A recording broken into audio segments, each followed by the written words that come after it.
On February 28, 26, in a Michigan district courtroom, Judge Kristen Simmons presides over the damages phase of a defamation lawsuit brought by plaintiff Barney against defendant Davidson.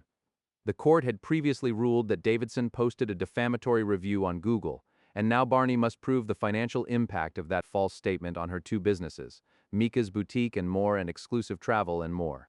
What follows is a masterclass in the critical difference between winning a case and actually recovering meaningful damages. What is it that you have?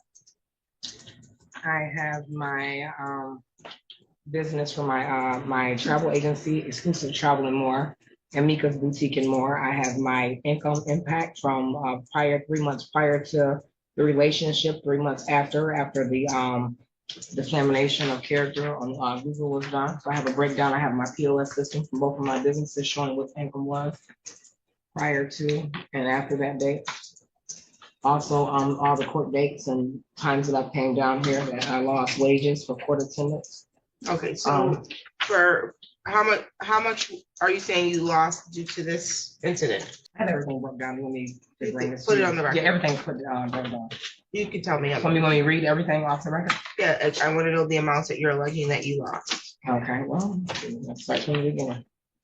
All right, so Mika's Boutique and More, verified monthly income, October 2024 to March 2025.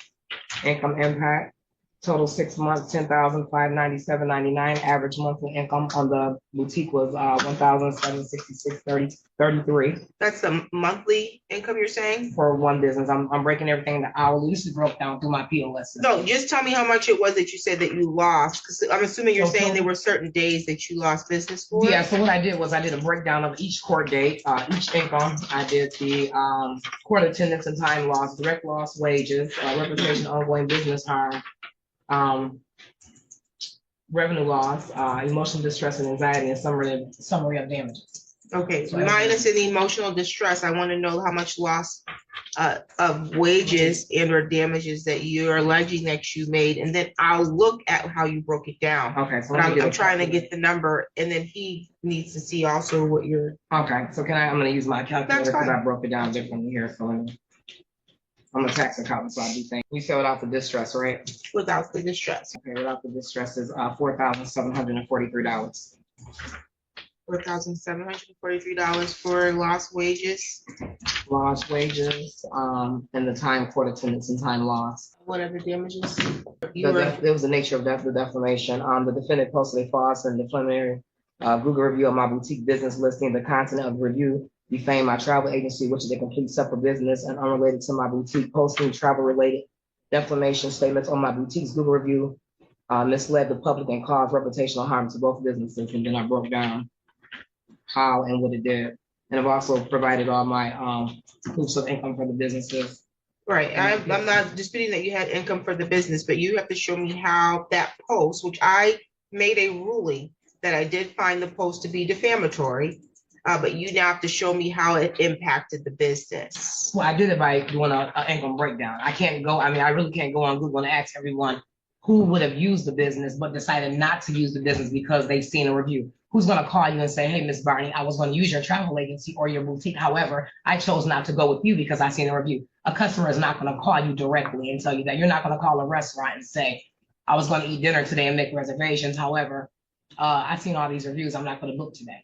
Reviews play a major period. The onus is still on you as the plaintiff in that if you're claiming that you were damaged because of the statement, you have to now prove what the damages was. The court just can't give an arbitrary number because what you believe you should have gotten. You may have lost $1 million in business, or you may have lost $0. Right. And so you have to prove what the damages were.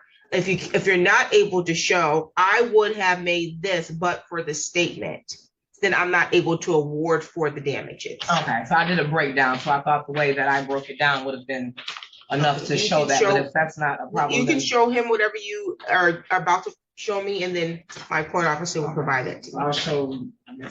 I'm sure you don't look through all my whole POS. Other than what I broke down, Your Honor, I wouldn't know. I've had the boutique for 9.5 years, a travel agency for 7.5. So all I can do is look at what I've made, my taxes, and all my records, and what I've actually brought in. Every year ain't the same every month. Again, it's verified your monthly incomes for those months between October 2024 into February 2025. And you're saying that due to this litigation, how much money from Mika's Boutique and More was in On the back side here, did you see that? on this back, on the back I'm of not this? sure. I know it's like broke down into like. Down here, how often your boutique is operating, and then the hourly value of your labor, but I'm not. Okay, it says here, court costs and attendance time, is that what you're saying? Correct. So you're saying you lost 9 hours from the boutique Correct. because of this. Judge Simmons systematically dismantled Barney's damages claim, rejecting her $10,597.99 request and her alternative $4,743 calculation. The court found only $243 in documentable lost wages from court attendance, revealing a critical gap between perceived harm and legally provable damages. Under Michigan law, defamation plaintiffs face the but-for causation standard, requiring proof that the defamatory statement actually caused specific financial losses, not merely that losses occurred during the same time period. In Cenas v. French Laundry, 469 Mich. 2003, the Michigan Supreme Court emphasized that damages must be established with reasonable certainty, not speculation or assumption. For business defamation specifically, courts require evidence connecting lost revenue directly to the defendant's statement. General economic downturns, seasonal variations, or unrelated factors must be excluded. The Michigan Court of Appeals in Rausch v. Enquirer and News of Battle Creek, 440 Mich. 238, 1992, further clarified that while defamation per se presumes damages to reputation, actual pecuniary losses still require specific proof of causation and amount. Barney's fundamental error was conflating correlation with causation. She presented 6 months of income data showing lower revenue after the Google review, but failed to isolate the review's impact from countless other variables affecting small business performance. Judge Simmons correctly applied the but-for test. Would Barney have earned this income but for Davidson's post? Without customer testimony, market analysis excluding external factors, or statistical modeling showing the review's specific impact, the court could only award documented losses hours spent in court rather than working. The plaintiff's 9.5 years of business history actually undermined her claim, as the judge noted that every year ain't the same, implicitly recognizing that businesses naturally fluctuate. This case illustrates why defamation lawsuits often prove Pyrrhic victories, winning liability but recovering minimal damages. The ruling demonstrates that courts function as gatekeepers against speculative claims, protecting defendants from crushing liability based on unsubstantiated assertions of harm. For business owners, the lesson is stark. Document everything, survey lost customers, and build causal chains before filing suit, or risk spending more on litigation than you'll ever recover. Litigation and then the travel agency. I see that. Got it. Okay. So total direct loss wages, $243. Reputational and what you have not been able to provide me. Evidence of damage that the statement caused some actual reputation harm that affected your ability to make some money from that. I don't have anything that supports that. Okay, that's all I have, Your Honor. But you know what I will do? Let's just go ahead and dismiss this. My piece is more. There's no dismissal. We've already. My piece is more predictive. This is just. I'm used to what I have. I don't have anything. No, I'm just. You can calm down. You've already won the case for damages. The case for cause. I'm just trying to find out what damages you're owed. So far, you're owed $243. So far, I'm just going through to see what else you purported to provide us. Again, emotional distress. I didn't create emotional distress. Emotional distress is a high threshold. People don't realize that.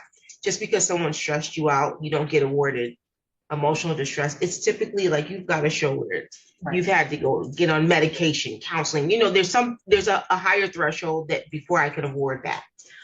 Then when it comes to the business loss of revenue, are you purporting that you had a loss from the business and then a loss from another job? Is that what the lost business revenue was? I own a travel agency and I own a boutique there. And Okay, so when I have to close one business, I have 2 businesses, so 2 are being affected. Okay. So I have business hours for the boutique and I have appointments for my travel agency, and then they have business hours as well, walk-in hours. Okay, so But you don't have any, so what you're saying is people come to Mika's Boutique and More, they can also come and get service for the travel at the same time. Correct. I have an online store and I have a local store that you can shop in. So are you saying you lost, oh, this is the hourly value of your labor, is what you're saying here. I don't know if you need. Average monthly income, you're saying was $835.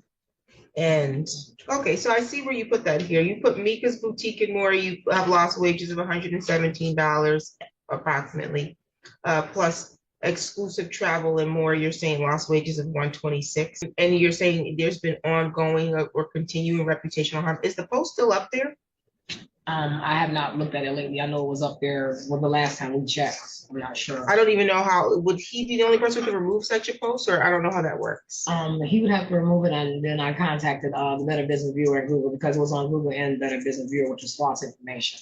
Okay, in the Better Business Bureau usually will respond. Yeah, I think I kept going on and on with them, and I'm not sure if they removed it, but I believe I did get something removed because I've been in business 9.5 years. I've never had one.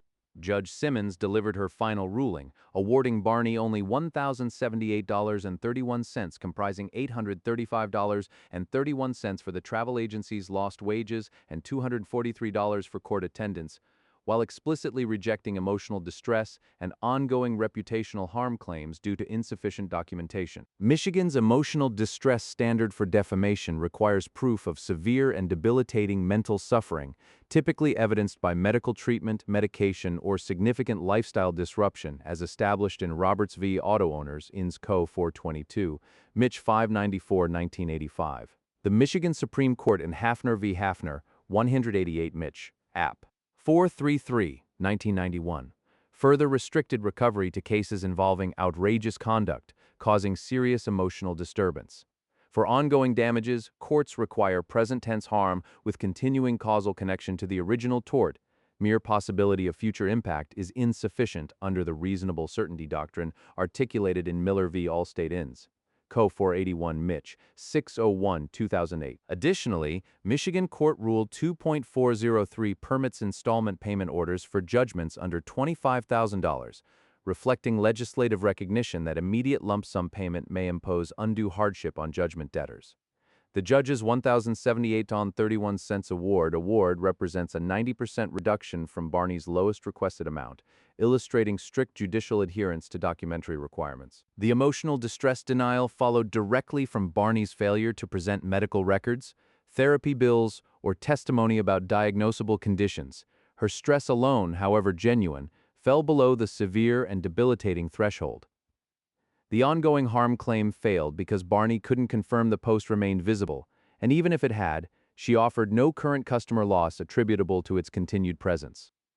The court's addition of $835.31 for the travel agency suggests Judge Simmons found some documentary support for those specific hours lost, though the precise basis remains unclear from the truncated explanation. This outcome reveals the hidden economics of litigation.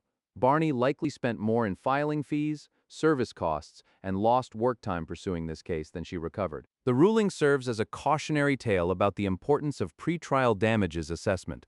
Lawyers and self-represented plaintiffs must honestly evaluate whether provable damages justify litigation costs. For viewers, it demonstrates that legal rights without economic substance may be hollow victories, and that courts will not inflate awards to compensate for the indignity of being wrong. The court entered judgment for Plaintiff Barney in the amount of $1,078.31 against defendant Davidson, comprising lost wages from both businesses and court attendance time. Judge Simmons advised Davidson that he could arrange payment through an installment plan at the clerk's office rather than a single lump sum.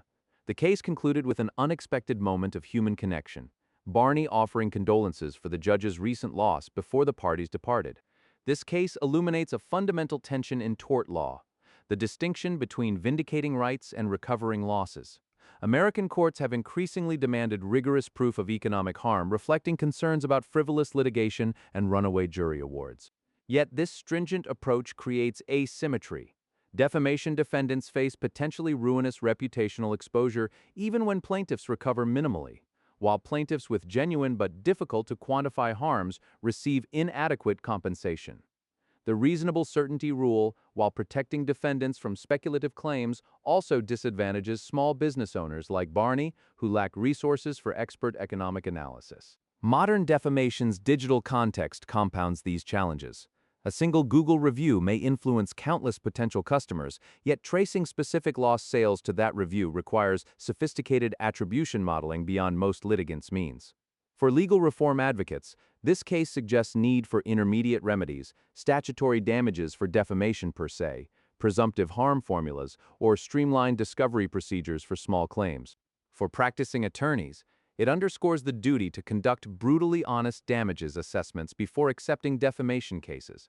And for business owners navigating online reviews, it demonstrates that sometimes the best legal strategy is not litigation at all, but reputation management, customer engagement, and the hard work of building review volume that drowns out isolated falsehoods. The courtroom's final exchange. Barney's condolence, the judge's calm acknowledgement reminds us that even adversarial proceedings occur between human beings. Legal education often emphasizes rules and outcomes. This moment suggests that professionalism and empathy matter too, even in defeat. What would you have done differently if representing Barney? How might you have proven the Google review's actual impact on her businesses? Share your damages strategy in the comments, and subscribe for more real courtroom breakdowns that transform legal complexity into practical understanding.